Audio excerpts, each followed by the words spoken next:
Okay, so good afternoon again. I see that some will not see me. I'll try from time to time to look to the sides to see who wants to intervene and to ask questions or to elaborate on issues. We decided to have this meeting since we do think that we are in a very unique period of time with the question of what is going to happen in the next half year or more. After the American administration decided to get out of the Joint Comprehensive Pact of Action.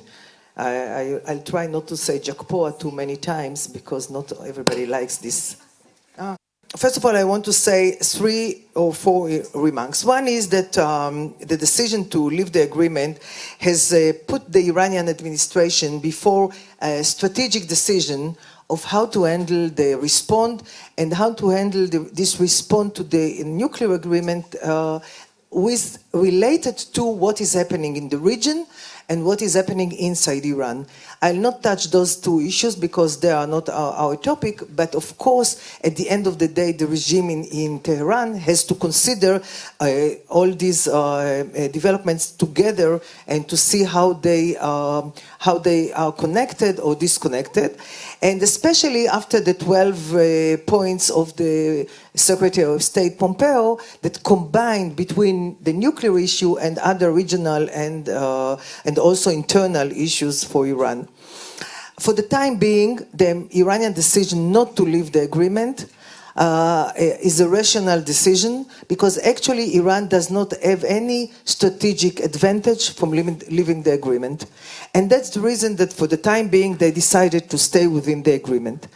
What the Iranian second point is, Iran is trying to, I would say, to use to the best it can the transatlantic problems between Europe and the US, the willingness of the Russians and the Chinese to keep the agreement, and of course, what is characterizing this stage is the fact that Iran is dependent on external developments in order to decide what will be its policies on the nuclear issue. Most of the developments are outside of Iran, and Iran cannot decide whether most of the companies will leave the Iranian sphere, whether the Europeans will be able to bring a economic package that will be enough, and other elements. So Iran is mostly in this respect dependent on the developments that will come from the outside. And the big question that it will face, and we see in the last weeks, the situation with the real, how it exaggerated any level of what has been during the 2 years, the most severe 2 years of sanctions, 2012, 10 to 13, I would say. And actually the question will be whether Rouhani's government will be able to continue and say to the public and to the leader that what they are getting from Europe, Russia and China is good enough in order to stay in the agreement.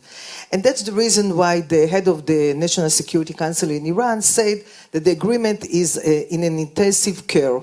I think it's a very adequate and very, very profound way of saying we don't know if it will come out as a life and vivid, or it will leave the intensive care in a very bad situation.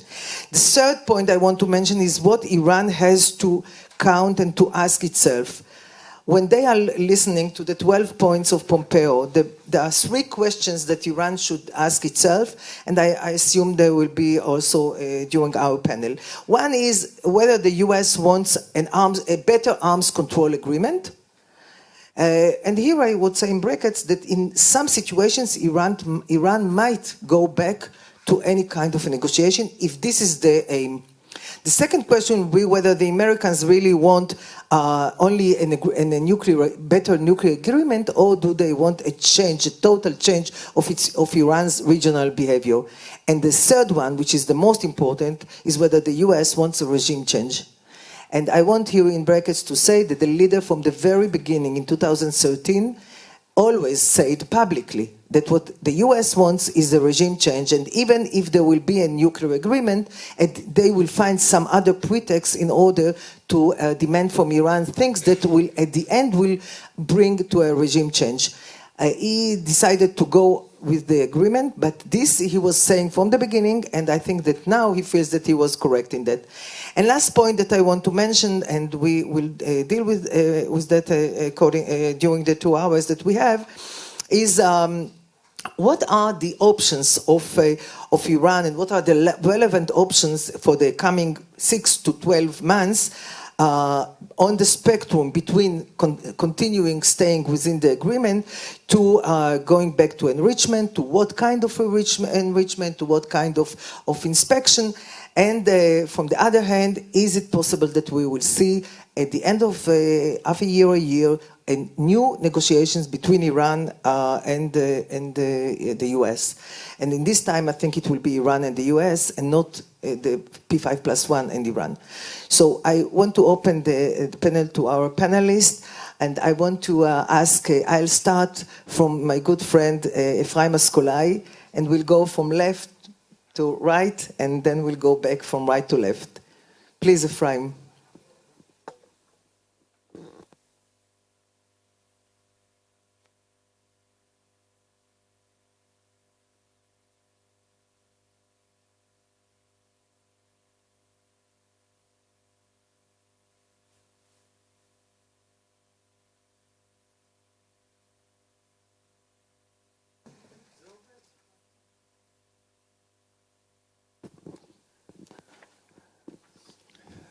Thank you, Sima.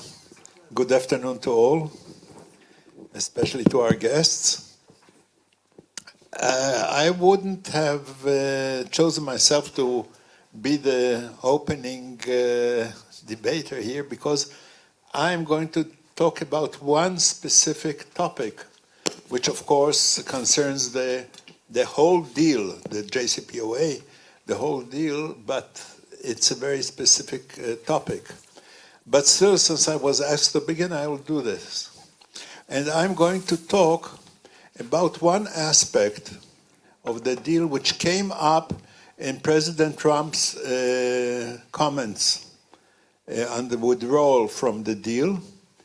And that is a statement which refers to a statement made by the IAEA Director General, and that, and I quote, the agency's verification and monitoring the IAEA can confirm that the nuclear-related commitments are being implemented by Iran. And this is a very, very strong statement. And unfortunately, I will say that, at least in my opinion, and I think that also in others, it is not a correct statement. The IAEA, the Director General, in his most recent quarterly report to the Security Council wrote, the agency's verification and monitoring of Iran's other deal nuclear-related commitments continues, including those set out in Section T of Annex 1 of the JCPOA. This is the section dealing with the research and development of the nuclear explosive device. It is one of the three tasks of anyone who is developing nuclear weapons. The first one is the production of the fissile material. The second one is the explosive device. And the third one, of course, is the means of delivery. The first two by themselves can also be used in many ways. However, the fact is that this inspection and confirming that the nuclear explosive device operations, research and development are under inspections is not true. And we know it is not true. And the only time anything like that took place was in the inspection of Parchin, which I don't want to go into in many details, but it was not done according to any good practice of the IEA, set down by the IEA. And since the IEA found some, let's say, mildly incriminating evidence, they wanted to go and repeat the inspection, and they have not been permitted to do so until this day. Moreover, inspections did not take place in any other nuclear explosive device connected place, because the Iranians said we are not going to give access to any military installation. And this development work is taking place only at nuclear, at military installations. Second thing, I'm not going to continue this. Second thing, the agreement, the deal says that the IEA is permitted to use the additional protocol. The additional protocol was devised originally in '96 in order to facilitate the search for concealed and undeclared facilities, activities, and materials. And for that activity, the additional protocol has some permissions, including environmental sampling. The agency has not done any work on this topic. It is not asked for permission to conduct any wide area monitoring. So this facility of the additional protocol is not being used. And to search for concealed installations without this is not done, and it cannot be done unless the country that asks for this provides intelligence information. But countries will provide intelligence information only if it does not compromise those who bring this information. So nothing was done about it, and there is a possibility to do something. And I want to remind everyone that the new treasure trove that was found by Israeli intelligence contains many, many details, and they were poo-pooed by the world. And they said, okay, we've known all of this. You don't know all of this, and I think that the IEA has to request and to go and to look into the details that were provided by this intelligence. It is essential to do this. And the final point I want to make is the lack of transparency. Up to the beginning of the conclusion of the deal in July 2015, the IEA reports were very good. They were open, they were transparent, they included many technical details, and since that date, the reports are really very, very mild and without much information. And I don't want to go into the legal question, can the IEA, which is a League of Nations, can it be allowed to conceal things, to be not transparent? And I'll leave that open to discussion. Thank you. Thank you, Ephraim. I just want to summarize in one sentence and ask you if that is the summary of what we said. You said the inspection is not good enough.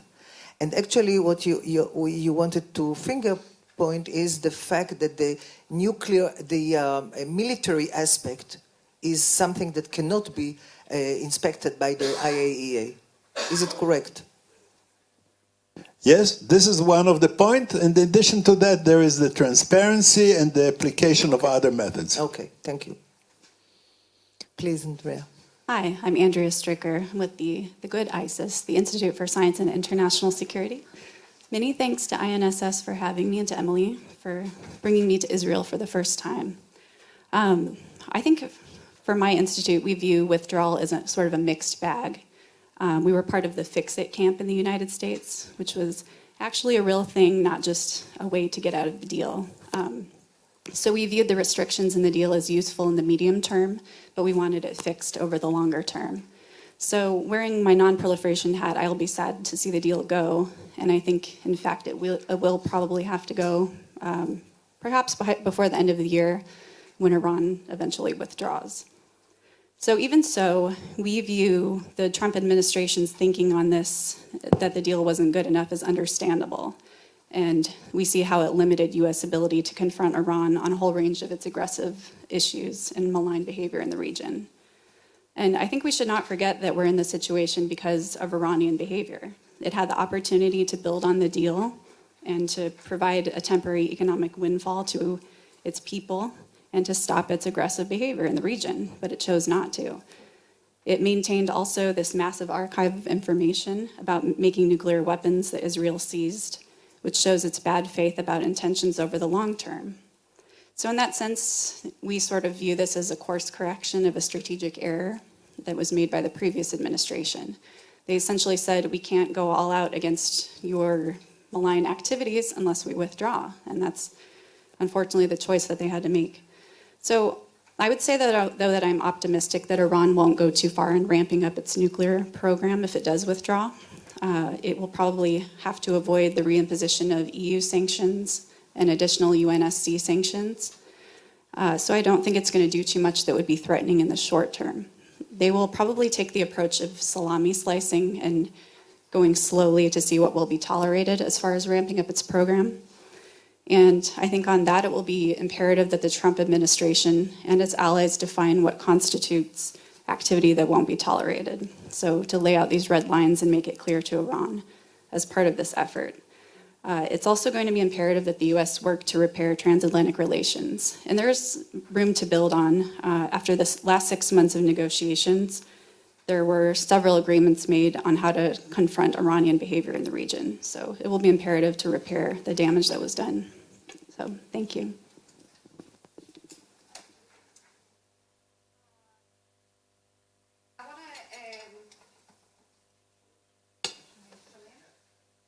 Me? Okay. I want to first say something about the lack of transparency that if I'm related to. Here at INSS, we convened a study group. We weren't in any camp, but we were trying to think about ways to strengthen the JCPOA without opening it to renegotiation, because we realized that there wasn't too much leverage for renegotiation. The Iranians have no interest in renegotiation.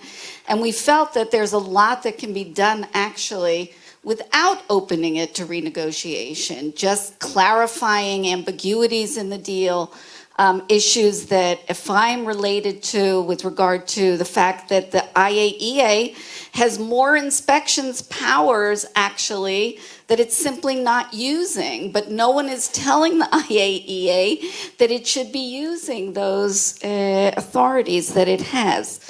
And with regard to the lack of transparency, this is something that could have been cleared up quite easily, actually, especially in light of the Netanyahu revelations, because the reason Iran was granted confidentiality rights in its dealings with the IAEA, which translated into the fact that the IAEA reports on Iran since implementation day have been very thin.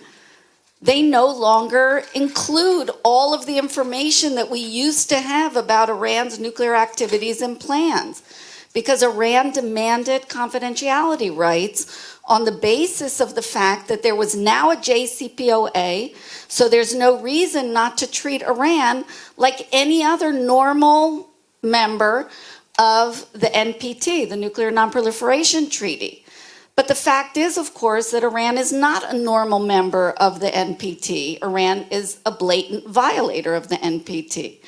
But this couldn't be said within the negotiation because the P5+1, unfortunately, acquiesced to an Iranian demand not to clear up the PMD file in the context of the negotiation. So there was always a question mark here with regard to its past military work. It had to be cleared up with Iran before a firm statement could be issued saying that Iran was actually a violator of the NPT. And of course, as a violator of the NPT, Iran needed to gain the trust of the international community. And there were absolutely no grounds for granting Iran confidentiality rights in its dealings with the IAEA.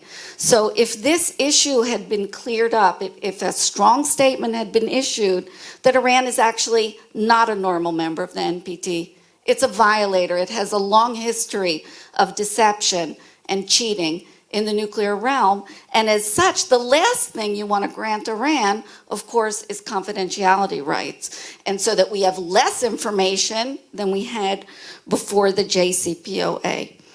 I want to say a word about the efforts that were made to strengthen the deal, or let's say to fix the deal. I think what went on between the United States and European, France and Britain and Germany between February and April of this year, there are bits and pieces of information that are out there, and different people have had briefings with different people and know certain things about what went on. But I would say that it is tremendously important to have a public record of what went on in those discussions. Is it true, as the Europeans say, that they made every effort to move towards what Trump wanted with regard to the deal, but Trump would not be satisfied with anything because he actually wanted to leave the deal and this was all some ruse? Or were there real issues that were sticking points? What did they agree upon actually, and what were they not able to agree upon? Moving forward, I think these are crucial issues that should be part of the public debate. And for some reason, we don't have this information in the public domain. I would also raise the question of what happened in April 24th or 25th. You remember President Macron was in the United States. He spoke before Congress, and he put forward a plan, a 4-point plan for dealing with Iran, for getting a strengthened deal. And this was not contingent on whether Trump withdrew from the deal. In other words, Macron said, regardless of whether the United States withdraws or not, we need to strengthen the JCPOA. And he talked specifically about the substance of the deal. And he said this is especially important if Trump does decide to leave the deal. The sunset provisions, which we know Macron has talked about since last summer. Iran's regional activities, which he also talked about last summer, and the ballistic missile issue. What happened to Macron's proposal? Does Macron still stand behind this proposal? Do any other Europeans support this proposal? Is it anywhere in any discussion? These are all questions that we don't really have answers to. So looking towards Europe, as Seema said correctly, that what happens to Iran will be a function of decisions of others. And I think one of the parties that really has strong decisions to make is the Europeans. Whether they really want to move forward in good faith in getting a new and strengthened deal, and will work with the Trump administration, or whether they're more eager perhaps to go back to economic deals with Iran or other interests that are sort of topping nonproliferation at this point. Well, thank you very much. My name is Behnam Ben Talablu. I'm an Iran research fellow at FDD. This is actually my first trip to Israel as well, after 10 years of working this problem set, so I hope it's the first of many more trips to this great country. I just want to clarify two very quick things about the status of U.S.-Iran policy, and then get into, I think, the very important question about the Iranian reaction. The first is that when we talk about U.S. non-proliferation policy towards Iran, that's fundamentally changed, and it's changed in a way that kind of upsets the Washington establishment, because when you would talk about Iran and the Iran threat in Washington for the past 10 years on a bipartisan basis, you would almost explicitly be talking about the nuclear threat. much to the detriment of what Iran does in the region and what Iran does at home. So the way to think about it before, what Iran policy was like before, was like a wedding cake. It was tiered, and the top tier was the nuclear issue, and the Obama administration only dealt with that top tier. I think once you've had the president kind of decertify the deal in October and all the statements in 2018 and then walking away from the deal in 2018 is a fundamental understanding that you can't stovepipe the Iranian nuclear threat from what drives the other Iranian threats: terrorism, missile, military, anti-money laundering, human rights. The threat that drives one engine actually drives the other. So hopefully one result of this entire discussion would be to find out, can we have a genuinely comprehensive Iran policy for the first time in a decade in Washington? And that's a big ask. It's high risk, it's high reward. But it's one thing that I think we need to think about amidst this entire conversation about fixing the deal, leaving the deal, renegotiating the deal, getting a strengthened arms control deal. What will larger Iran policy look like? And I say that because it bleeds into the other point I wanted to clarify. As someone from a think tank who works almost habitually on a daily basis on sanctions, we made the argument, and I tried to vociferously make the argument, that even with the deal, there was more room on the sanctions file than the Obama administration and the Trump administration permitted.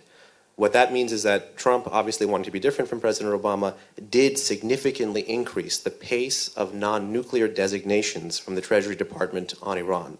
What that meant was you had, under the Obama and Trump administration, before President Trump pulled out of the deal, somewhere in the realm of 70 to 75 designations from the Treasury Department since the deal was implemented, since January 2016 to May 8. The problem is, of course, the bulk of them happened under the Trump administration, not under the Obama administration. But that didn't mean that congressional action was off the table, and that didn't mean that going after the supreme leader's assets was off the table, or that responding to the demands of the Iranian people when they protested in winter 2017, literally calling on the U.S. to ban the Islamic Republic broadcasting, the U.S. continued to waive sanctions on Islamic Republic broadcasting. So there was ample room for both presidents to grow non-nuclear penalties on Iran while remaining in the deal. And I think both remained risk averse and didn't necessarily escalate those penalties despite President Trump attempting to in the early half of his administration. So now that the gloves are off and the deal is gone, there literally should be no impediment towards basically creating a max pressure 2.0 on Iran in terms of financial warfare. And that brings me into Iran's response, which is what Shima originally asked about, which is Iran's response is going to be heavily predicated on reacting to other reactions. So there's the American reaction, which is financial warfare, and then there's the European reaction, which is European banks and businesses increasingly waffling, but also siding basically with Washington. They're looking at this as a market decision. And then European politicians remaining ideologically, politically, even militarily wedded to the concept of a deal. And when you hear the Europeans talk about the deal, they use this one word, pride. They're actually proud of this agreement on its non-proliferation merits. I find that hard to believe because I'm a vociferous critic of the deal. I think there's gaping non-proliferation loopholes in the deal. But the Europeans are actually proud of this. It took 12 years for them to negotiate, and they always say that. So even though their banks and businesses will be siding with Washington, they are looking to create workarounds to U.S. sanctions. And I want to stress this point very clearly, that if the European Union does this, they would be essentially complicit at the political level of working with the world's foremost state sponsor of terrorism, the Islamic Republic of Iran, to bypass U.S. sanctions. Now that's a mouthful, but that's what they would be doing. The legal cover for that would be the U.S. withdrew from the deal. We still have an active Security Council resolution. There go, the business that we conduct with Iran in our jurisdictions are still licit transactions. The problem is the Trump administration would not look to engage them politically. They may do that by changing market sentiment, leaving the European Union no choice but to eventually walk out of the deal. So then Iran's response becomes graduated escalation to keep the Europeans in the deal. Rouhani is in Europe today, and he was there yesterday. He's in Switzerland and Austria, full court offensive, versus phased withdrawal. So if Rouhani and Zarif can't win over Europe by the two deadlines that we have, early August and November 4, and November 4 is the much bigger deadline because that's when the oil sanctions kick in, and November 4 is also when the financial messaging services sanctions would kick in, the SWIFT sanctions. This is what really magnified U.S. sanctions in 2012, because the U.S. also had financial warfare against Iran from 2010 to 2012. But what really kicked in was 2012 to 2013, when you had Europe go to zero with an embargo, diminished Asian purchasers, and these SWIFT sanctions. And so at least the silver lining is that the Trump administration recognizes that it can't just levy the financial sanctions and let it sit there. It has to rearrange these three boosters to U.S. sanctions. The financial messaging, so going after SWIFT, which Germany will be fighting the U.S. on in the next 6 months. The oil embargo, which the administration wants essentially zero or near zero imports of Iranian oil. That's why there's all this talk about increased Saudi production, increased Russian production, trends in the oil market with Venezuela and Iraq being online, offline, Libya being offline. And of course, Iran's response remains cut in half. There's the nuclear domain, which is they're doing what they're doing now, talking about boosting enrichment to get Europe to stay in the deal. And then, of course, there's the non-nuclear domain. Iran hasn't flight tested a ballistic missile since the summer of 2017. I anticipate that to happen sometime soon if things go the way they're going. And the last thing I kind of want to leave you with, at least on the sanctions file, what the most important thing Iran will be reacting to is this paradigm. Think MNC versus SME, multinational corporation versus small and medium enterprise. Thus far, the bulk of the banks and businesses leaving Iran remain multinational, remain large firms, firms that are actually using the US dollar. But on multiple occasions, separately, both Mogherini in Europe and Zarif in Iran have talked about having the same volume of trade with Europe, but through small and medium enterprises, smaller banks, non-dollar denominated transactions, and trying to create a sanctions-proof channel. So Iran's success or failure of erecting this channel will therefore determine how far it steps outside of the deal. So the name of the game will be graduated escalation until November 4. Thank you. Thank you. In a study group here in the INSS, which Emily just mentioned, ahead of President Trump's speech, in which actually he declared the withdrawal from the JCPOA, we recommended President Trump, first of all, to impose sanctions as soon as possible, without any connection to the JCPOA, and not to withdraw from the deal. Sanctions as a result of Iranian regime's violations of UN Security Council resolutions like proliferation of arms and terror in the region. We have hard evidence on a daily basis of this kind of violations. The missile project, which actually was ignored in the deal, in the JCPOA, the ballistic missiles. And if you are looking for another excuse, it might be human rights issues in Iran. Nevertheless, the president decided to withdraw from the deal, and it is given now. Our recommendation not to withdraw from the deal was because we believe that by this kind of exit, the US administration will have to spend a lot of energy in dealing with the other parties of the P5+1 rather than with dealing with Iran. Nevertheless, we are now in a process in which the sanctions are given, quite effective, talking about the economic situation in Iran, and we are not surprised from it. But regarding the entire parties of the P5+1, as we prefer them to be on board, they are not on board.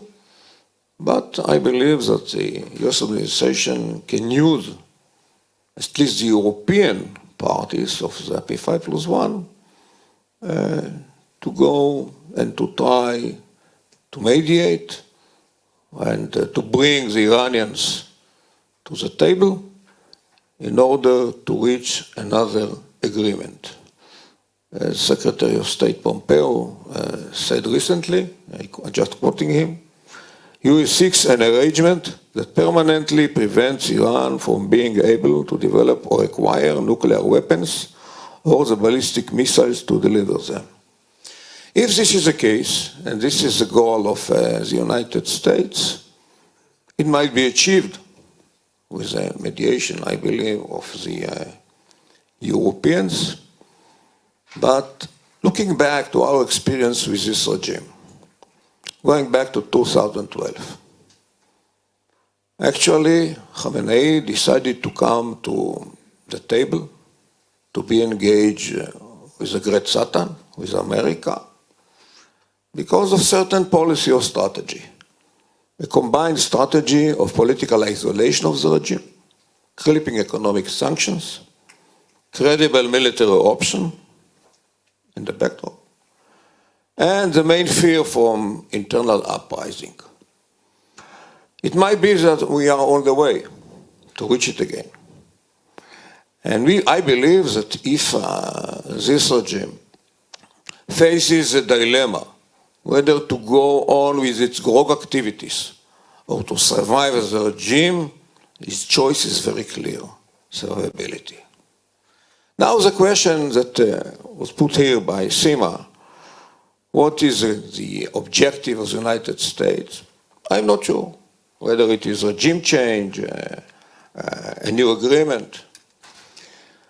I believe that first of all, the Iranian regime is afraid that Trump's objective is regime change. It appears in many ways. It's a big stick for the regime. It might be even to use the Iranian violations as casus belli. It's not so clear now, but it might create a credible military option in an unexpected way. And of course, those two sticks, the fear of the regime from regime change or facing the dilemma to go on with the rogue activities to survive, it's a big stick because of being afraid of internal uprising, of course, being afraid of any kind of military option. That might bring them to the table back, and it might be that in this case, the Europeans will play the role of mediators. That's the way, or the most probable way that I see it now. Hopefully I'm right, I'm not sure. With the US administration, we have to expect the unexpected.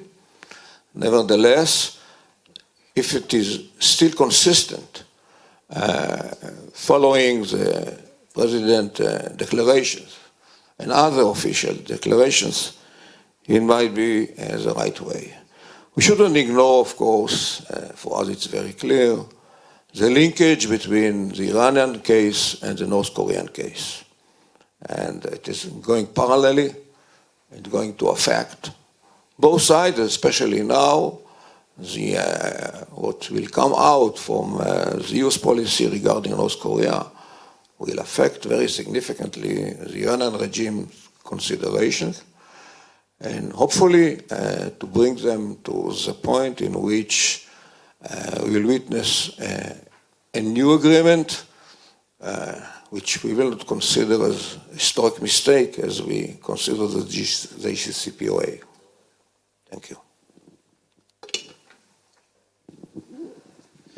Thank you, Dan Shapiro, former U.S. ambassador, now fellow here at INSS, and I also participated in the study group that many of us here on the dais did, recommending ways of strengthening the JCPOA rather than withdrawal.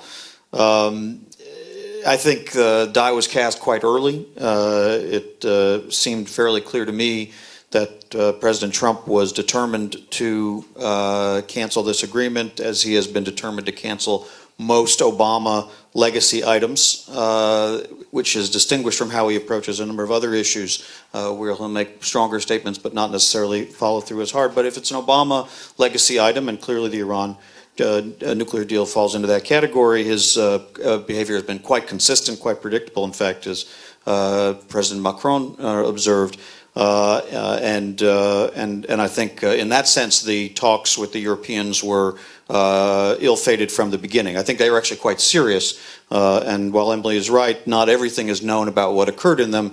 It was clear from the participants on both sides, European and US, that they felt they were making progress. Secretary Pompeo early in his tenure, sought an extension of those talks, but in the end, the president didn't seem particularly invested in them. So, of course, I'm in the camp of those who feel it was a mistake to withdraw from the JCPOA, but that debate's over. And I don't particularly find it compelling or worthy of a great deal of time to continue to debate it. I think it's much more important to try to understand how the administration's objectives, as laid out in Secretary Pompeo's speech, can succeed.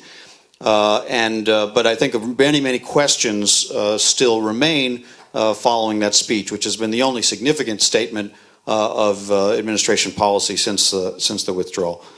So the first, obviously, is we know that sanctions is their primary tool, and there have been a number of steps taken to tighten those sanctions and to make clear to foreign companies the risk they run by continuing to do business in Iran. But the question, I think, is still unanswered, is whether the administration has the wherewithal, the staff, the knowledge, and the sustained attention, including at the highest levels, to really enforce that sanctions regime in the way it's required. Even during the period of significant consensus, international consensus on Iranian sanctions in the 2010 to 2013 period, it was a full-time job. I mean, really a full-time job at very high levels of the Obama administration to travel the world, to meet with foreign governments, to meet with executives of companies and banks, and follow up and ensure active compliance with the Iranian sanctions at the time. So the question of whether the administration has the tools and the ability to recruit other governments to help with that enforcement and other companies to follow through is one that I think is very much in question, and it's a question that's accentuated by the sense that the United States withdrew from a deal that Iran was complying with and that other governments, Europeans, Chinese, Russians, remain committed to. Nevertheless, we certainly have seen some early indications that at least many multinationals, European multinationals in particular, are reconsidering doing business in Iran. Total, Maersk, Peugeot, GE and its subsidiaries, Honeywell and its, Boeing, of course, Lukoil from Russia, Reliance from India, Siemens. There are many companies, prominent companies, that have already announced that they will not continue or withdraw from deals that they were working on with Iran. Now, of course, an announcement is one thing, and following up on that action is yet another thing. It was mentioned a moment ago that there are often ways to find workarounds and to move business that was being conducted in a very prominent channel into a less prominent channel through smaller enterprises. And I think it's entirely possible that we will see that. And then even at the level of the multinationals, it's many Chinese, Asian, even some European companies have not yet indicated if they will follow through on the strong U.S. pressure and request to end their current activities and deals with Iran. India, for example, sends mixed signals on almost a daily basis about whether it will continue buying Iranian oil, which is, of course, going to be a key indicator about whether that pressure can be sustained. Many companies, many governments will set the benchmark at observing UN sanctions, and then it will be a question of whether UN sanctions can be over, that consideration can be superseded by the power of the US market. For some companies, clearly the answer is yes, others it may not be. And then finally, just in this basket, there's the question of how the U.S. attitude and relationship with our European allies on other unrelated areas may affect their ability and willingness to comply with U.S. demands on Iran. I think earlier was mentioned the importance of the state of transatlantic relations. It's hard to remember a period when transatlantic relations have been in such crisis and under so much pressure, so much of it generated by Washington. We've seen in the recent weeks the launching of a trade war, tariffs applied against EU trading partners. Nearly daily, verbal assaults by the president against NATO and EU institutions and allies. A lot of indications as he heads toward his summit in Helsinki with Putin that many European equities are on the table. U.S. commitment to NATO, EU, Ukraine sanctions, recognition of Crimea, Russia's annexation of Crimea. So these are, when we talk about European politicians who do remain proud of this agreement, rightly or wrongly, and deal with their publics, not only with their companies, and a president who has probably the lowest approval ratings. I don't know, I haven't compared them to George Bush's during the Iraq War, but certainly very low approval ratings among European publics. It's a serious question about whether these other essentially unrelated policies and statements are consistent with what we understood to be a very, very sustained focus and principled effort to try to rally the international community to stand together against Iran. So that's the first major question about how how successful the sanctions effort will be and how it will be affected by other policies. The second, I think, major question that remains from the U.S. side is what will the approach be when the deal begins to fall apart, which I think is the very likely scenario. Indeed, in the first months, we've seen the Europeans and the Iranians, of course the Russians and Chinese, maintain that the deal is active and alive. But it is likely that enough European and other companies will find that their interests, their economic interests, are served by not continuing with their deals with Iran, that the Iranian regime at some point will determine that it is not getting the benefits it was promised under this agreement. And probably slowly at first, but then over time faster and faster, maybe initially salami slices, but those slices could get thicker as with the passage of time, return to the enrichment of uranium initially at lower levels, begin to curtail the increased inspections, and return in the direction of, and over, I would say, maybe a couple of years, back to the threshold status that they sat at before the JCPOA, the 2 to 3 month breakout. They may, in fact, be constrained in some ways by the protests that are going on in the streets and the worry about a destabilizing reaction, if it's a military reaction or further economic pressure. On the other hand, in the past, they have also tried on many occasions to use nuclear technology breakthroughs or purported breakthroughs as a way of rallying the public and a way of demonstrating or trying to get the support of the public behind a sort of a nationalist pride. But if Iran does follow, assuming they can manage those internal pressures, if they do move in the direction of returning to that breakout status, that threshold status that they stood at, it will bring the United States back to some major decisions about what to do in that situation if sanctions have not prevented that from occurring. At that point, Iran is far, far closer to a nuclear weapon capability than it is now and where it stood before. And it does begin to raise the questions of military options. The Secretary Pompeo was notably silent on that question in his speech. But if we are faced with that decision within about 2 years' time, I think it becomes a very real question whether U.S. military actions or whether U.S. green light for Israeli military actions or other steps that might be considered become relevant. And that's, of course, in a situation where Iran is not willing to come back and renegotiate an agreement. It's very hard for me, frankly, with Secretary Pompeo having laid out the many demands, all appropriate and all legitimate, by the way, but many of which have no connection to the nuclear, no direct connection to the nuclear program, to imagine a situation where Iran would feel its interests are served and the U.S. and Europe could achieve a consensus on what a new nuclear-only deal would look like. And so I think we're much more likely to narrow to that decision point within about 2 years' time about what to do with Iran back to the breakout status. There are a number of other questions. I think I'm going on a little long, so I'll leave it there, I think, and pick up the rest later. Thank you, Dan. You just actually opened the door to the next questions that I wanted to raise, and I suggest like that. We'll have, I'll put 2-3 questions. You will relate, and then we'll open it to the public and to everyone who wants to relate or to ask questions.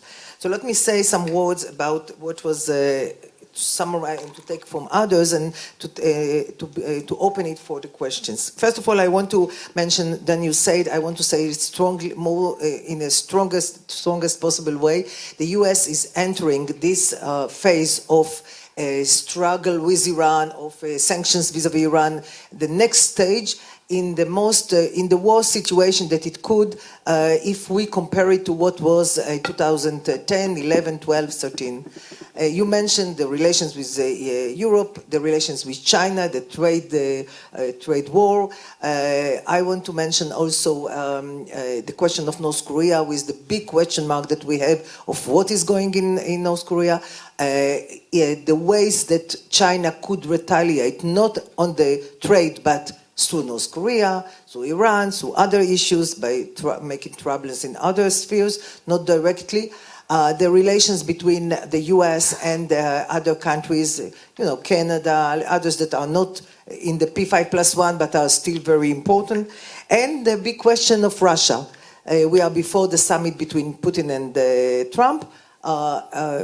Everybody is looking to this summit, which is for the first time a bilateral summit, not a meeting besides any other conference. But pay attention, it's not in Moscow and it's not in Washington. It's in a third place. Well, I don't want to anticipate what will happen there, but is Russia able, even if it wants to deliver a lot to Trump in order to get in other spheres, is Russia able to deliver Iran? A big question. I don't want to have an answer, but I want here to put 2 questions on this background. One is, and one more issue that I forgot. You mentioned Iran gradually going back to enrichment, which I think might happen I would guess after November, but it might happen before, but I think later is more probable. One of the questions will be, if Iran does it gradually, they start to behave according to the NPT, but not fulfilling the additional protocol. They are doing that, and they are beginning to deploy more centrifuge in gradual stages. Would it be a red line? I don't think so. So what will be the red lines, and are they going to be red lines for Israel and for the US, and whether the red lines of Israel and the US will be mutual, or we will see a discrepancy between Israel and the US on this issue? I guess we might, but this is a question that I would like you to relate. And the third question, you also mentioned it, is, okay, if it is a red line, what will be the outcome of the reaction of the US and of Israel in such a scenario? So please, everyone, 3 to 5 minutes, not more, better 3. And then we'll open it to everyone. We'll start with you then. Well, I'll just pick up on the last question, which comes off of my previous remark, and that is to say that this was, of course, at the heart of much of the debate around the JCPOA at the time. And that debate on both sides in the United States got and perhaps between the United States and Israel, I think, strayed into territory it should not have, in which some supporters of the agreement said if you're opposed to the agreement, you are somehow for war, you're a warmonger, you're an advocate for military action with all of the uncertainties that can bring.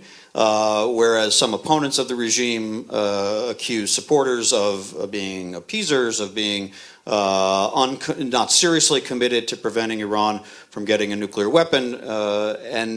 This is, of course, an unfortunate aspect of political debate these days, is that things move very quickly to those polls, and the rhetoric often outstrips the substance of the dispute.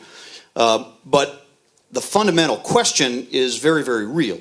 If you have taken out of the equation a a diplomatic approach, which is to say we reached an agreement. The agreement is now, the United States is no longer a party to the agreement. Eventually, the Iranians will find it is not in their interest to come to the agreement, and there is no basis to return to talks on an alternative agreement in which Iran would presumably, by the United States' preferences, make far, far greater concessions than they did in the JCPOA.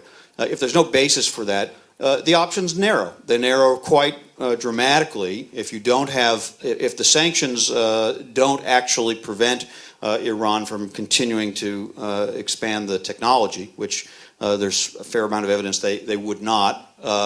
If the diplomatic channel is closed, then the United States and Israel would be faced with the question of what is that red line? How much can they tolerate Iran sitting on nuclear technology that's more advanced than what they have now, perhaps as advanced as what they had on the threshold just before the JCPOA.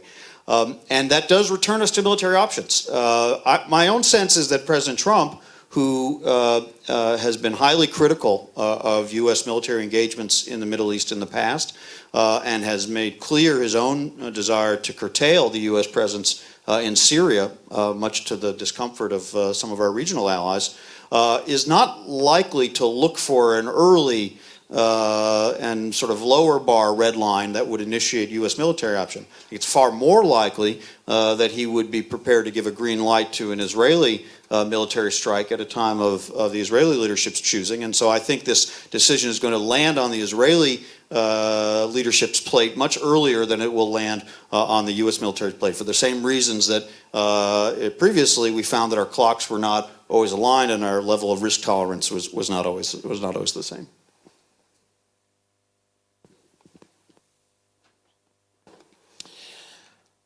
I believe that the Iranian regime's interest, of course, is to keep the JCPOA. For the regime, it's a very good deal.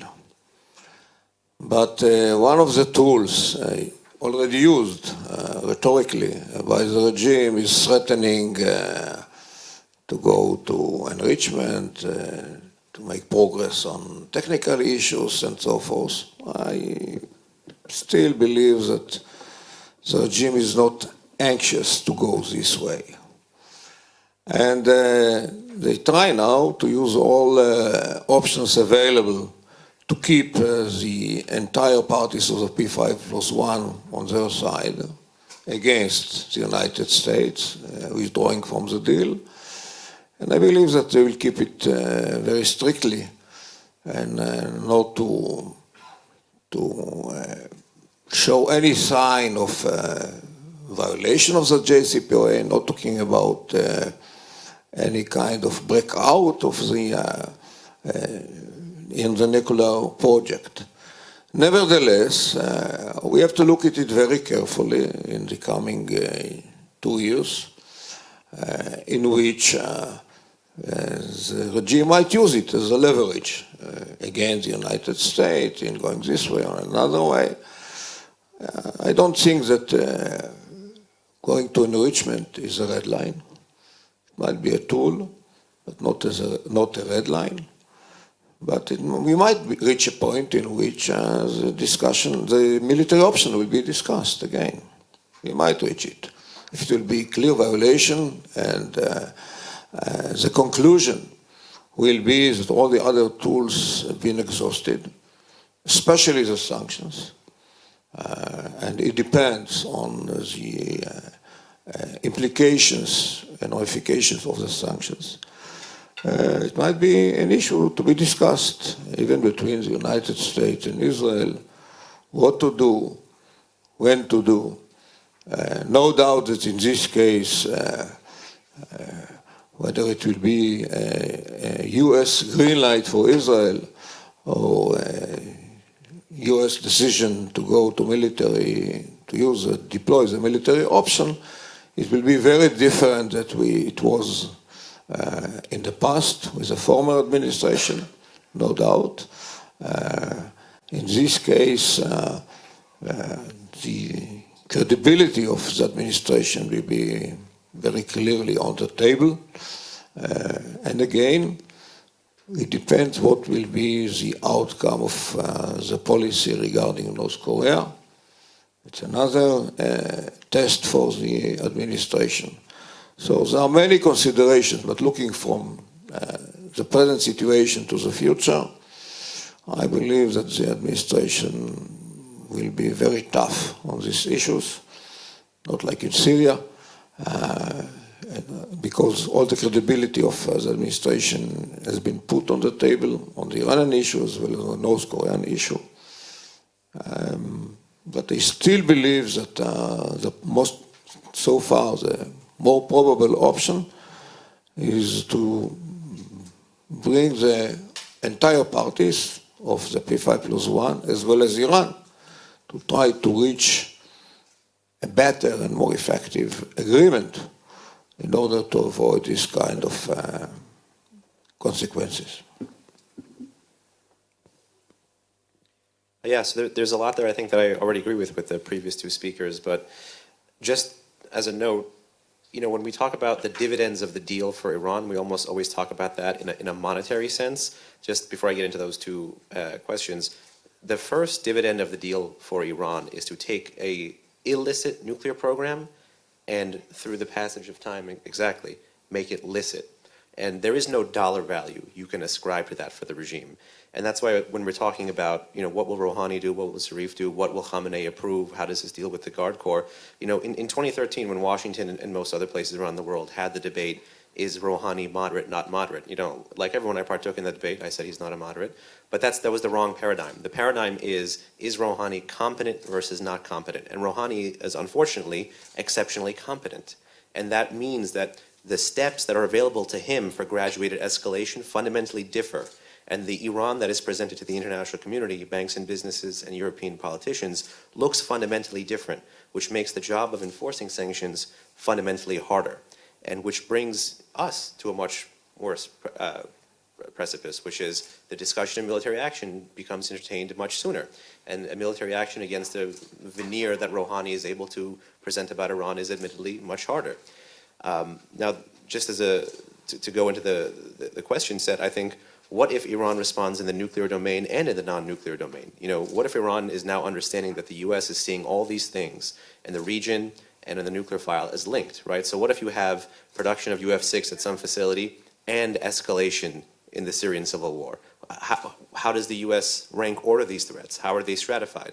So there's all these doors that, like, Rouhani's Iran is now in a position to be able to escalate on that make it not just challenging for the U.S.-Israel relationship to prioritize, but for the transatlantic community, because there is no political consensus underwriting the pressure strategy. So it's not a pretty picture. And I don't want to say that we have to come to a consensus, but there is no option other than forcing a consensus. And it may well be, it might be the U.S. and Israel and some of the Gulf allies fundamentally opposed to what Europe may want. Europe may not see the introduction of UF-6 in a certain facility as the red line.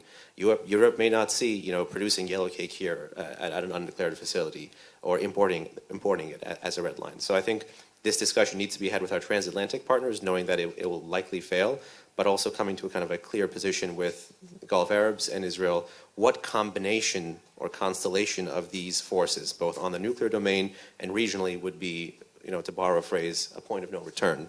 And we're not going to be able to answer that in this short amount of time, because the focus until November 4 is going to be enforcing those sanctions, making sure banks and businesses side with Washington and now with Tehran, and making sure that the U.S. has every tool available to it to offset this Rouhani 2.0 charm offensive, which is in Europe currently.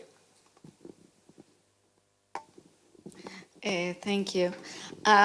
Look, I think it's very clear that the challenge of confronting Iran's nuclear ambitions is not getting easier. It's getting harder. It gets harder every day. And this has been the situation since 2003. Every day that goes by makes it harder to get Iran to reverse course. And I'll say with regard to North Korea, I think North Korea is lost. North Korea is a nuclear state. It is the result of failed diplomacy for 25 years. It's the result of depending on bad deals that are not upheld. And the end result is, and especially the 8 years of the Obama administration, where basically nothing was done on North Korea, after the six-party talks ended in failure in December 2008, when Obama came into office, he said, okay, until you're willing to go for denuclearization, I'm not doing anything. When you're serious, come back. But that lasted for 8 years, and unfortunately, North Korea conducted 4 more nuclear tests, any number of ballistic missile tests, and it became a full-fledged nuclear state. So to try to turn that around, once we're talking about a nuclear state, is even harder than trying to turn around the situation in Iran. I think it's lost. I think everyone knows deep down that it's lost.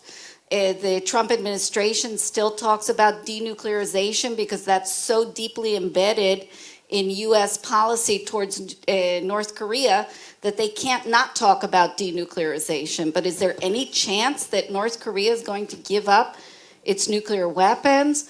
I think not. And what we saw in this process in Singapore, to my mind, is about tension reduction. It's moving from more and more deterrent messages that were escalating the situation to a realization on the part of Kim Jong-un, first and foremost, that you need to calm things down and try to stabilize the situation. But unfortunately, it's probably going to be stabilization with a nuclear North Korea. And I think the challenge with Iran is not to let it cross the threshold, because if Iran does cross the threshold, it will be a lost case as well. And here I think one point of credit to the Trump administration is that by changing course on Iran, the Trump administration has woken everyone up to the fact that this deal does have serious flaws. And I think more and more people are willing to say that now, understand that now. As I said, President Macron was probably one of the first that already last August was talking about the issues that needed to be strengthened in the deal. As we've already said, I think many of us here think the way forward would have been to strengthen the deal. Maybe that's over, maybe it's not. Maybe this idea of a strengthened deal can still happen. And I think it can happen with a U.S.-European deal without bringing Iran in the first stage, which I think is what they were trying to negotiate back in February to April. In other words, at that time, they weren't talking about a negotiation with Iran. They were talking about getting a supplemental deal between the United States and the European states that would codify certain things that both of them believed needed to be strengthened with regard to this deal. So at the end of the day, I would say at this point, what is most important to my mind is to get U.S.-European talks back on track. They need to get back on track. That's why I raised the issue of the Macron proposal. And I think the fact, yes, the pressure campaign is, I think, important, as Bogi laid out, but those talks need to be restarted somehow. And I think there was a basis for coming to more agreement between the United States and European states, but it's hard for me to see any real solution of a better deal without the Europeans being on board. And I will say just one last sentence, that when I say having the Europeans on board, I mean individual European states.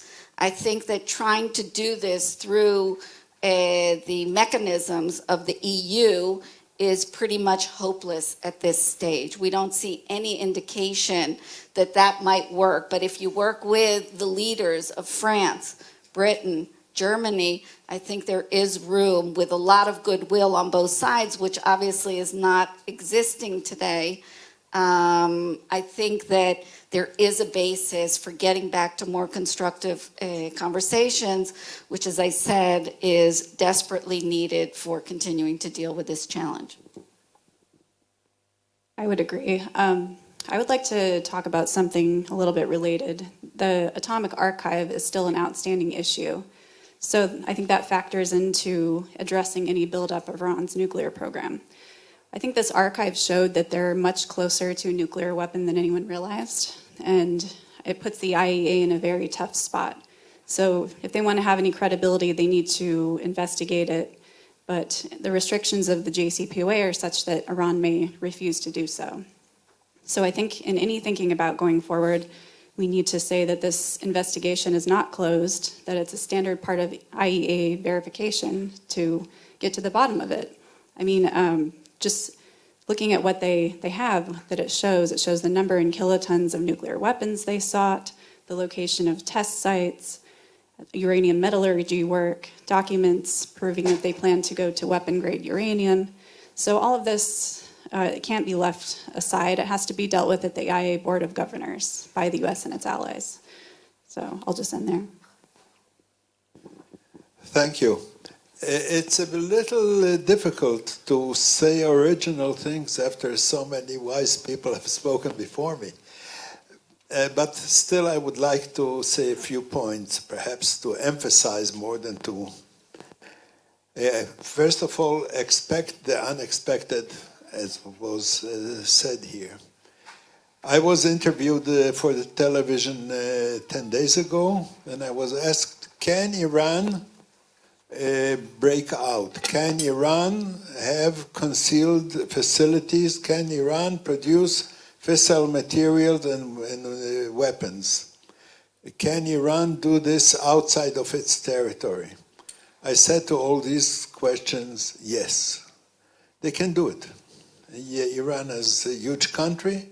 They can conceal stuff, although the intelligences really of many countries are producing a horrendous effort to find out what is going on. We saw that concealing is very possible. We saw that North Korea, unknowingly to the most of the Syrian regime, did manage to put up a nuclear reactor and get quite close to producing fissile materials. Yes, it can be done. Can Iran break out? Iran can break out. Will it be found out? Probably yes, if the inspections are good enough and strong enough. Iran is now, it's a different topic I want to say. Iran is now, I think, in a survival mode. It is not in the recuperation mode, it's in the survival mode. Why is it in a survival mode? Not only because of the sanctions, it has inner problems, really difficult problems. The drought, there's a huge water shortage in Iran, agriculture is suffering.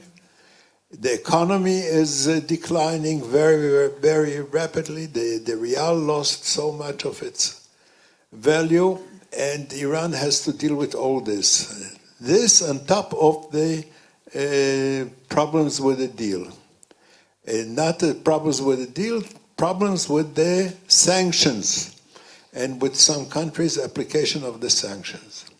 I completely agree with those who said here that probably Europe is the key to the problem and to the solution of this problem. If Europe stands up and says to Iran, hey, we have the JCPOA, we are not going to abandon it, but we have to modify it, we have to change it. We have to do away with the sunset clauses. We have to have much better verification activities. And Europe can do it. The question is, will Europe do it? Because Europe is quite happy and was very happy with the JCPOA as it was. And Europe didn't pay too much attention to the problems with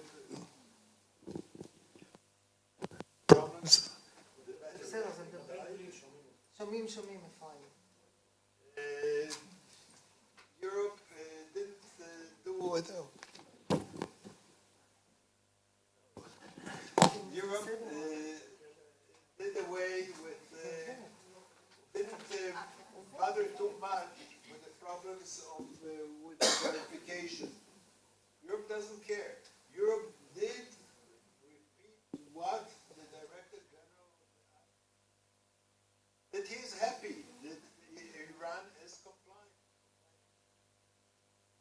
שאנחנו רוצים לפתוח את זה גם לכולם. אז רק עוד...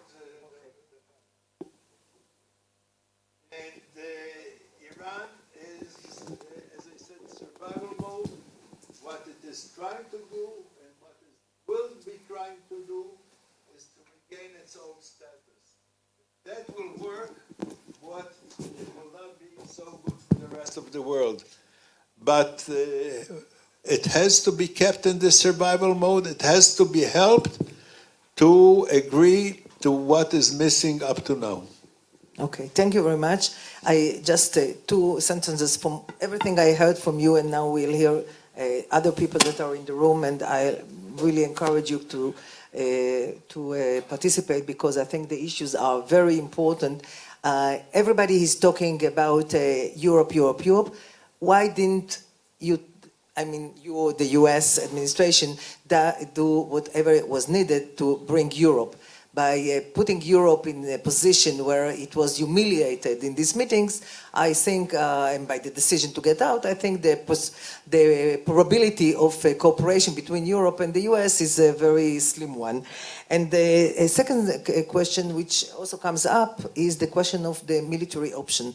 Ephraim, I want to mention there is the gap between capabilities. You say they can break out, and there is the question of is it smart to break out?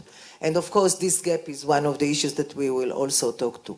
So please, I start with please, David.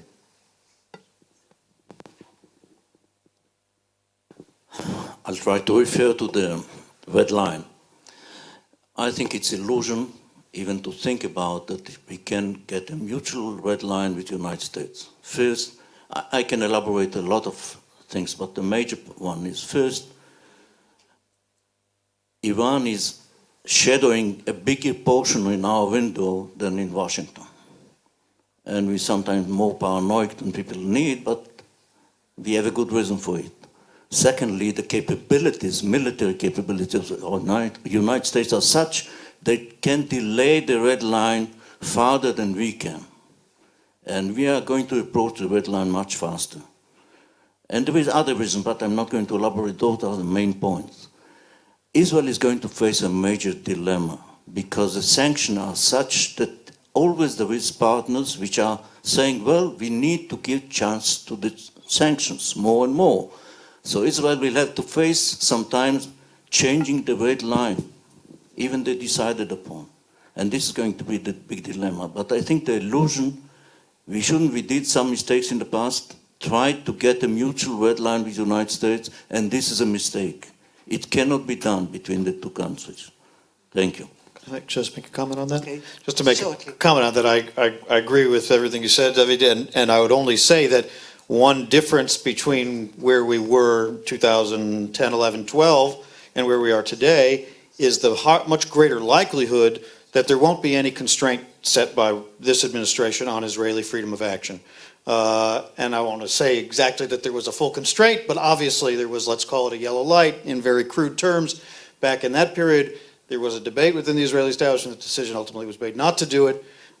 In 2019, 2020, faced with a similar set of gaps in our where those red lines would be drawn, but with no essential limitation from Washington, the decision falls squarely on the Israeli leadership's shoulders.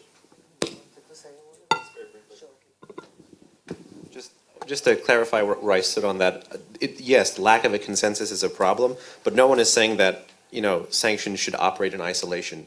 I think the 4 or 5 times you've had the Islamic Republic reverse course on a policy, it has always been because of a military component. So it should be sanctions plus, and coercive diplomacy requires the coercive part. And out of those 5 case studies I've identified, 3 of them happened during the Iran-Iraq War. So literally during an ongoing war, and 2 at the precipice of other wars. I'm happy to comment in the Q&A.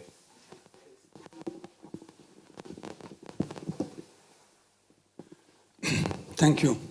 I'm the veteran of service, and I want to refer to your remark that you made that was not addressed by the panel, interestingly enough.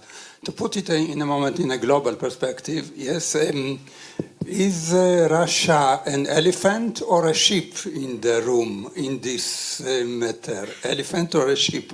So what is the role, even if it's abstract, and maybe, as you didn't refer to it, none, role of the Russia in view of its working relations, existing working relations with Iran? And of course, there's no friction here. I'm just asking a question. No friction here in the region as it is in Korea Peninsula. So maybe Russia cannot deliver such goods as China was supposed or is supposed to. And maybe Putin might not feel pressed to deliver Iran, to deliver quote unquote, and not join the international consensus concerning the sanctions. So even should we understand from the distinguished panel that there's no really significant role of Russia and they can't obstruct any form of sanctions that we might foresee in the visible future?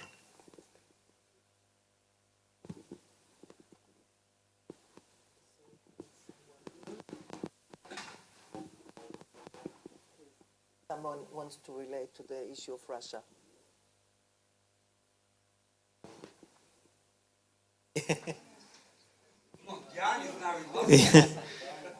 Well, I wrote a piece that's in Haaretz today, actually, on the dynamics of the sanctions of the summit coming up in Helsinki, and it wasn't primarily focused on the nuclear question, more on the possibility that President Trump may think he can get Russian cooperation to get Iran out of Syria, and be willing to make various concessions to Russia and Europe in order to do that. It looks to me like a very unwise gamble. I would think you could extend it to the Iranian nuclear question as well. Russia doesn't want an Iran armed with a nuclear weapon either. But Russia, I don't think, has any incentive really to rescue the United States and Europe from the dispute they're having, from the dilemmas, from it being able to be the sort of the pivotal player in determining just how far Iran will go, whether it's in Syria, whether it's on its nuclear program or not. I think it's a very bad bet to assume that we will get significant Russian cooperation from coming out of these dilemmas, and I think it would be an even worse decision to make a lot of concessions to Russia in anticipation of getting that cooperation. Obstructive Russia?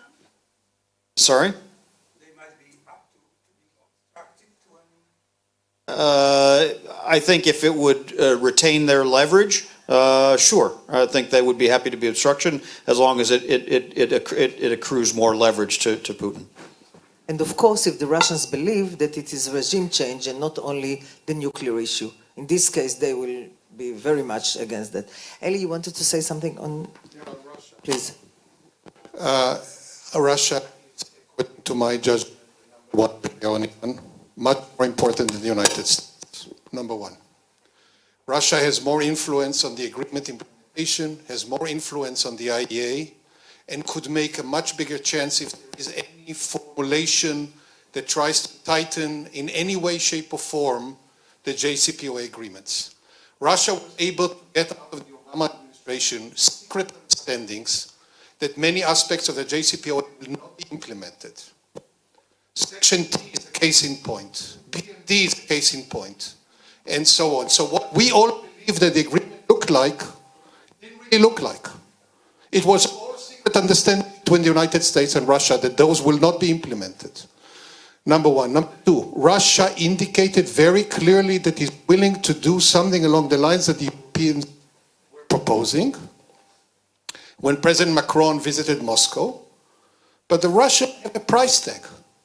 And the price tag is, first of all, Ukraine. Is the US willing to pay that price? Are the Europeans willing to pay that price? Very good question. Number three, is Iran the number one issue between the US and Russia for the upcoming summit? No, it wasn't mentioned by President Trump. It wasn't even mentioned by John Bolton. So what happens is, we can say whatever we want. This is not a high priority for the United States to get Russia on board. Russia could greatly complicate everything because the US sanctions won't be any relevant there. And Russia could greatly help. It's in our hands to try and shape Russian attitude on this issue. Thank you, Eli. Please. I I would like to have a kind of historical judgment on Obama administration and his policies. We have heard here very harsh criticism on the nuclear deal. And it's hard to imagine that only 3-4 years ago, there was a broad consensus favoring the deal, and those who were against it were in kind of unsplendid isolation, including our prime minister. And it's hard for me to imagine that those who participated in the deal, American staff, highly talented guys, didn't see the pitfall that we are seeing here now. And my question is kind of historical. I don't know if we can get to the point, but is it fair to say that maybe President Obama thought there was no way really to prevent Iran from getting to the nuclear capability, and the only reason and the only incentive for the deal was to delay this option from coming real? And that doesn't really stand with he said he wanted to prevent Iran from getting to nuclear capability. And I would like to know if there is a possibility now to make the judgment whether he really thought he can prevent it, or he knew he could not prevent it and just wanted to delay it. Okay?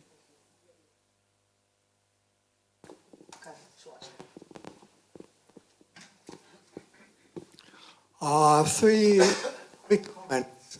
First, a comment which relates to something I wanted to react to one of Emily's points, what Zaki was saying. Emily stated that the Iran search for a nuclear capability went on and on without any interference and so on, but JCPOA delayed, actually stopped, halted, and delayed Iranian nuclear development in a very considerable way, and therefore it seems to me, just general comment, it seems to me it was a major strategic mistake on the part of President Trump to cancel the agreement. And I think it was a mistake both from an American point of view and from the point of view of the Israeli strategic interest. Because just now we are in a major dilemma of how to react to the general developments in Iran, and certainly if Iran decides to search and to go back to a nuclear effort because of the decision to cancel the agreement. The second point is a very brief one, partly technical but not really technical, and that has to relate to the general criticism of the agreement that, it dealt only with the nuclear issue, it was not connected to the regional problems, to the problems of Iranian interference, terrorist activities, interference, and so on. Well, I can say for myself, I'm an old observer, scholarly, of arms control agreements. No arms control agreement ever between the superpowers, outside the superpowers, involved any political dimension beyond the issue, the arms control issue. And this was the major rule in all these agreements. And I think this is important to remember, because the complex or the complicated issues in arms control, the details of arms control are such to involve in them outstanding political context, issues, and so on, was nearly impossible. This was, again, the tradition of the agreements between the United States and the Soviet Union, tradition of the agreements within the Non-Proliferation Treaty and all the rest of it. I think this is an important thing to remember when there is this general criticism of arms control agreements. The third issue, and I fully agree with Ambassador Shapiro comments in general and on this specific issue, the third problem is really the American overall, President Trump's overall policy. And President Trump, unfortunately, is leading an isolationist, basically without a clear doctrine, but basically his emotional commitment is an isolationist commitment. I think this is very serious to the world. It's very serious to international order. It's very, very serious to Israel. And it's very serious to the American allies and to the international order, as I said. And I think this would reflect, unfortunately, I cannot predict the future, but it seems to me that this would reflect also on his decisions in case, I'm not sure it will happen, but in case Iran decides to revert to nuclear developments. And this is a possibility. I don't want to give it any probability, but this is a possibility. And if this happens, Israel will face a very serious strategic issue. We are concerned in general, the Israeli government is very concerned, and rightly so, with Iranian conventional terrorist activities in Syria and around Israel and against Israel. And this is a right and justified concern. However, I would come back and stress that the nuclear issue is the most serious issue that Israel faces in the Middle East. And the Iranian nuclear development is, in my judgment, more important than all our other concerns with the Iranian behavior in the Middle East. We should be concerned with them as well. And I think President Trump is doing well by trying to increase the pressure on Iran in other fields as well. However, canceling the JCPOA was a mistake, and I think it might unfortunately lead to a very serious strategic development for Israel. Thank you. Thank you. Short remarks of the panel and 5 minutes, not more than that, and then General Yadlin will sum up our meeting. Please. Thank you. I just wanted to respond somewhat passionately to this gentleman's comments and criticisms. Can you even call the JCPOA an arms control agreement? Because there is no parity there. It's not missiles for missiles or weapons for weapons. What the JCPOA was it traded away U.S. economic leverage, financial penalties for temporary, time-sensitive caps to select elements of Iran's nuclear program. And it didn't even achieve that in its entirety. Next, can you tell me in history, conceptually, of an arms control agreement that did not deal with the arms? I don't understand why, if the intent was to roll back or even freeze Iran's pursuit of a nuclear weapon, why the most likely delivery vehicle for a nuclear weapon, ballistic missiles, were not included. You have directors of national intelligence in the United States under 3 different administrations saying that A, Iran has the largest and most diverse ballistic missile arsenal in the Middle East, and B, that if Iran were to ever use a nuclear weapon, a ballistic missile would be the most preferred delivery vehicle. So any deal that attempts to deal with the Iranian nuclear issue that omits this has an original sin contained in it, and it cannot be called an arms control agreement. And just broader and more conceptually on arms control agreements where they are a least common denominator, like U.S.-Soviet strategic competition. You have an arms control agreement to limit cruise missiles, or the INF Treaty, for instance. Agreements change because there are changes in the external environment. Changes in the external environment allow the parties to actually edit the agreement, if it's a living agreement, or actually leave the agreement, like the U.S. did with the ABM Treaty. I'm not commenting morally on that, if that's a good thing or a bad thing, but that is also a fundamental truth to arms control agreements. And we're applying those truths to the JCPOA and somehow artificially privileging the JCPOA when it's deficient on so many of these standards is not fair. Thanks. I just wanted to comment on the issue of whether this deal was meant to temporarily delay. I think when you look at the end game of the deal, it granted it long-term enrichment on an industrial level. So they would be days to break out to make a nuclear weapon. So I think it really realistically has to be looked at as a pathway to normalization of Iran in the region and accommodation to its activities. Yair, I actually said that North Korea was allowed to move forward for 8 years, not Iran. I said that the policy of strategic patience that Obama had with regard to North Korea enabled North Korea to do 4 more nuclear tests and many, many ballistic missile tests. Okay, because I didn't say that Iran was able to do whatever it wanted. Obviously, there were some minor restrictions on Iran. However, I think the point that Benna made before is crucially important, which is that this deal legitimized Iran's uranium enrichment program.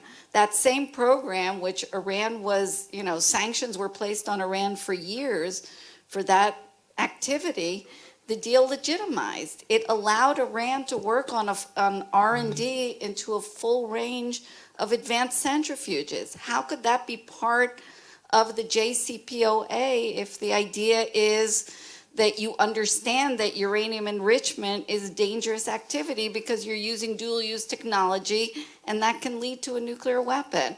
Plus the fact that, again, as Benham said, ballistic missiles were not included in the negotiation, so one vital component of a nuclear weapon was not covered, and Iran more or less was advancing its ballistic missile program almost unhindered. I wouldn't say completely unhindered. Yes, some sanctions were placed on Iran, but not too stringent, and Iran was continuing with that activity as well. So yes, they had to cap it to 300 kilograms, and yes, there's a delay here, but other crucial elements, even in the case of Iran, were continuing on. The second point I'll just say very briefly is I again agree with Benham with regard to the nature of this agreement, which is totally, totally different from arms control agreements between the United States and the Soviet Union or the United States and Russia. There you're talking about a political agreement between 2 nuclear-armed states that agree among themselves that they want to create stabilization in their relationship, as you taught me in courses in BA so many years ago. This agreement and MA. I want to remind us that we have... Yeah, just one. I just want to finish the sentence. This agreement with Iran is actually an agreement with an NPT violator, and the goal was to get Iran back to the fold of the NPT, which is a totally different situation. Well, as I said earlier, I really don't care to have this historical debate. I don't think it's particularly productive. I think we will never convince each other, those of us who supported the agreement and those who opposed the agreement. And so I think it's far more productive and important to focus on what the Trump administration's policy is to try to deal with Iran as it is today and try to ensure Iran never achieves a nuclear weapon. Because it was raised and because of my previous role, I can't not respond. Simply to say the following. What President Obama inherited was a situation in which Iran was advancing toward a breakout status. It sat on the threshold of a breakout from 2011 or so on. And of course, when he came in, we had no military option. We now have a military option. What was then attempted was to achieve an agreement that bought as much time as possible. You could say that's delay. You could say that's prevent. It was certainly to prioritize the nuclear issue, not to ignore Iran's other malign activities and dangerous policies, because we had many initiatives to deal with all of those, but it was to say that the most important and most dangerous thing Iran was doing was sitting on the threshold of a breakout for a nuclear weapon. And so to buy as much time as possible in the context of a multilateral negotiation, that's very possible, and to get the best deal and strongest deal one could to buy the maximum amount of time. Was it a perfect deal? By no means was it a perfect deal. Was it probably oversold, because that's how politics are and that's how you sell your accomplishments? Probably it was. But let's just try the counterfactual. Let's say the administration had listened to the critics and said the deal's not strong enough. We'll continue with the sanctions. And we'll try to manage that way. The much more likely scenario is President Trump, or whoever would have been elected president, would have inherited Iran sitting on the threshold of a nuclear weapon. That's where we would be today, far closer to the decision point on what to do other than diplomacy to prevent Iran. It bought time. I think it was always understood it was going to need to be revisited, and maybe President Trump did advance that effort and led to what looked like actually some productive conversations with the Europeans on ways of strengthening it and buying more time and extending the benefits of this deal. I think that probably was it always going to need to happen, and if it had been approached seriously now, maybe we would have achieved that. Instead, we're going back to where we would have been without it, which is back to Iran on the threshold and with fewer options. The JCPOA shouldn't be just arms control deal or agreement. And we witness negative consequences of the JCPOA, in which Iran, after signing the deal, was able to feel like they're on the march in gaining hegemony in the region and to become the main generator and instigator for instability in the Middle East. So it is not just for arms control. The goal should have been, first of all, to stop the nuclear project, which hasn't been achieved by the JCPOA, just a delay, but not to allow the regime to go on with its own activities. For me, the lessons of history from this case that if you are a politician, you delay the problem for the next year, for the next term, for the next administration. If you are a leader, in order to aspire for peace, you have to be ready for war, and not to delay the conflict, an unavoidable conflict, for the next, your successor. Thank you. You have one sentence. Yeah, you said you went Super short. Just on a minute and a half. just a two-finger. Just on what Dan was saying there. I'll save it. I'll save it. Okay. So let me So let me conclude by saying two things that are important for me, since I'm also dealing with this issue for the last 20 years. And before Amos will sum up our meeting. One is I have a big question mark whether there is a plan B. I cannot find it, and that worries me, because if you don't have plan B, you might find yourself stuck in a situation where you need to continue with plan A, even if it doesn't work. And the second, I think, what was General David Ivry has raised before, I think is a very important, from an Israeli perspective, is a very important issue. The gap between Israel and the US as to the red line is a huge one. Not only it is geographically, as he said, and as well as capabilities. And these two things are not going to be changed, not now and not in 5 years. And this is something that, if Dan is correct, that Trump administration, and I think he is correct, Trump administration will give a green light to Israel and bless them to do whatever they want, and he will stay in Washington and tweeting. I'm very, as an Israeli, very concerned for such a scenario. So thank you very much, and please, Amos.